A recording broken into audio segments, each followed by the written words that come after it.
Hi and welcome. Within this presentation, I will provide you with an explanation of several analytical models that can be used on logistics data to achieve various benefits. The following presentation is tailored to consider the context of businesses using a logistics business model, such as a freight forwarding company, industrial equipment distributor, or even a technical consultancy. While the financial metrics shown are associated with Trinidad and Tobago, the model shown can be applied regardless of the location. So let's dive in. It's 2024, and I'm sure the lingering effects of the COVID-19 pandemic can still be felt when it comes to your operations. For example, a problem you may experience is with the uncertainty in the supply chain and logistics system. These can result in a decrease in gross margins due to increasing variable and marginal costs from increasing handling fees, taxes, and duties associated with the movement of materials. Also, you may experience a delay in cash flow due to an increase in cash-to-cash cycle time in light of inventory taking longer to get to the customer. Also, a reduction in a customer's lifetime value due to delays in delivery or unplanned logistics and handling costs. And finally, these problems can lead to the possible erosion of a company's reputation, thus risking the business as a whole.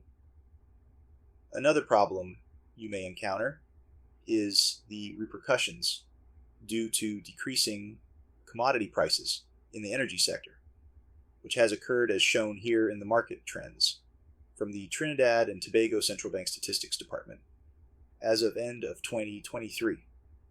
Such declines could potentially result in a reduction in purchases by customers in the largest market segment in Trinidad and Tobago, further impacting a business's finances and overall sustainability. Another challenge may be the result of inaccessibility to Forex, which, as seen in the chart here, has decreased significantly over the last few months in Trinidad and Tobago. This issue could potentially influence how and when customers would engage a logistics business, as well as how they facilitate timely payment, further affecting a company's revenue and margins. These are but a few challenges that can negatively impact a logistics business, and for which I hope to address in my proposal. So, in light of the aforementioned challenges, I believe the following analytical models can mitigate their negative effects.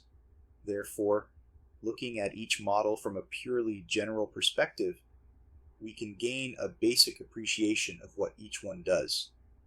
Firstly, we can increase profitability and expand the client base using insights from the RFM model or recency frequency monetary model.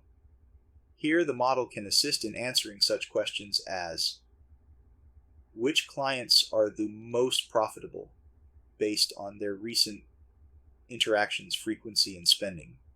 Or how recently have new clients engaged with us? And what is the frequency and monetary value from their interactions? From another perspective, we can look at enhancing the technical expertise, optimizing resource utilization within a logistics company through the use of a customer segmentation model. Here, this model answers such questions as: what are the common characteristics of clients who require more technical support or products? Or which customer segments are more resource intensive and how can we optimize for them? Finally, we can improve and foster long-term relationships with our clients and improve supply chain efficiency using a recommender model that answers: what additional products or services can we recommend to our long-term clients? Or based on purchase history, what products should we keep in stock for upselling or cross-selling? So let's get started looking at some of the benefits an RFM model can bring to your business. It starts with your data, specifically purchase or transactional data such as customer name, transaction invoice ID, transaction date, the product or service ordered, the quantity, and the unit price of those services or products. Such information can be easily translated and illustrated, thereby showing your clients categories, whether it be platinum, gold, silver, bronze, or as shown here in the illustration, with multiple categories of how you best categorize your clients. You can quickly identify the category a client falls within and how many of your clients fall within that category. And that can assist in answering the question, which clients are the most profitable based on their recent interactions, frequency, and spending? Quickly, you can identify these clients now, or how recently have new clients engaged with us, and what is the frequency and monetary value of those interactions. Again, a simple illustration like this can help you answer those questions. Within this slide is an example of the RFM analysis findings based on a client that I worked with previously. Here you can see from the scatter plot that we classify clients within a platinum to bronze tiered system. So all clients represented by the dots shown have been classified within that tiered system. I referred to it as an RFM loyalty level. And just to give you an appreciation as to some of the benefits that can be gained from an RFM analysis for those dots within the black circle, I recommended to the client that they upsells and cross-sell services to increase the frequency of those clients deemed as platinum customers within that circle, thereby increasing the number of purchases that they would make in the future. Additionally, there were significant customers receiving credit notes and refunds, shown as those clients below the zero reference line on the monetary axis.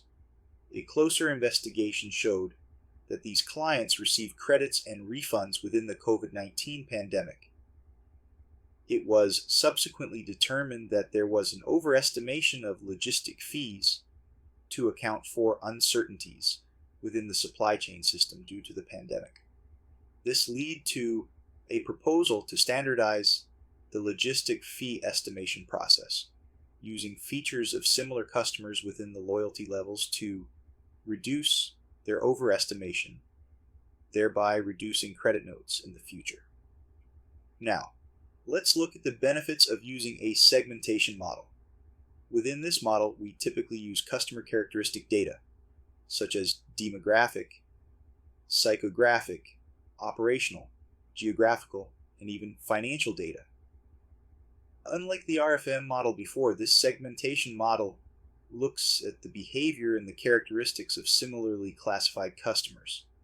So, typical data we would look at is the customer name or customer ID, the product or service ordered, the industry within which the client exists, the customer region or country, the product category, and even the team lead name.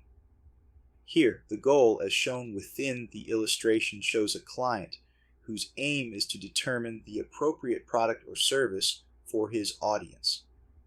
Using a segmentation model, we're able to classify and group similarly characterized clients, thereby determining products or services that may be appropriate for the respective client within their grouping. So again, coming back to those questions we posed before, what are the common characteristics of clients who require more technical support or products? We can now easily identify the similarly classified clients and answer that question. Or what customer segments are more resource intensive, and how can we optimize for them? On the next slide is a real-world example for a client that I worked with. Here, the illustration shows a segmentation model analysis. Each color shown on the illustration represents a cluster. So a specific point within the cluster is a customer that has been characterized within that cluster. Here, The legend for each cluster is represented in the top right-hand side of the illustration, which is color-coded. It's important to note that each cluster represents changing customer purchasing behaviors. And as you can see, there are three distinct groups, transitioning from the largest group on the left-hand side of the illustration to the smallest group to the top right-hand side of the illustration. Here, the smallest group represents those customers with the lowest revenue generated, while the largest group to the bottom left-hand side were those customers that generated the most revenue. Customers in Cluster 1, shown as those customers in red, were determined to be located in the countries to the easternmost part of the region.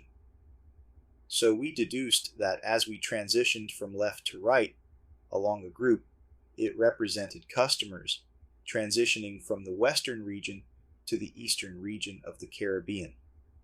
Again, the largest group represented customers with the highest revenue generated, which guided the following recommendations to the client.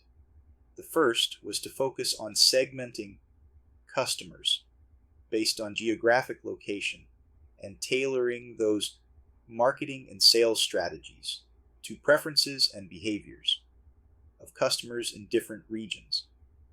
Also, we recommended to allocate resources to cater to customers in Cluster 2, as it was the largest customer base, but be aware that the preferences within this cluster might be diverse, as shown by the overlapping clusters within each group.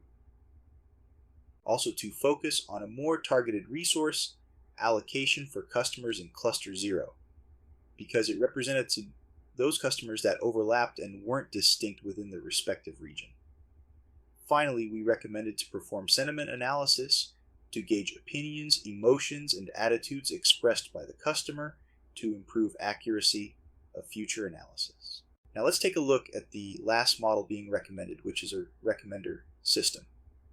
Here the illustration shown is an output from a Python algorithm created for a client. All it's doing is proposing the recommended service to a new client based on how they were clustered and characterized previously, using similar characteristics to older clients. The recommended services shown under the service name column were provided based on a score of probabilities, given similarly used services from the previously classified customers. So now let's discuss the actual benefits that these models can bring to a company working in the logistics industry. The RFM model can focus on frequent recent buyers with high monetary value, thereby allowing a business to effectively negotiate better terms or bulk discounts with suppliers due to predictable order volumes. Also, targeting high-value customers can lead to higher margins and sales. Targeting customers who buy frequently and recently can shorten the cash cycle by ensuring regular inflows. With the customer segmentation model, we can identify customer segments that prefer low-cost items, thereby allowing a business to adjust inventory towards more cost-effective products. Tailoring product offerings to the most profitable segments can also improve overall margins, and understanding different segment needs can streamline operations and reduce cash tied up in inventory. With respect to the recommender model, suggesting alternate products with better margins can optimize the sales mix to reduce the cost of goods sold, upselling or cross-selling higher margin items to customers, and also allows for driving sales through personalized recommendations, which accelerate the conversion of inventory into cash. And there you have it. I hope you found this presentation helpful in understanding some of the benefits data analytics can bring to your business. In closing, I want to thank you very much for your time. Please feel free to subscribe to our Purpose Project Service Limited YouTube channel and other social media accounts shown here. or contact me via email if you would like to work with us in the future.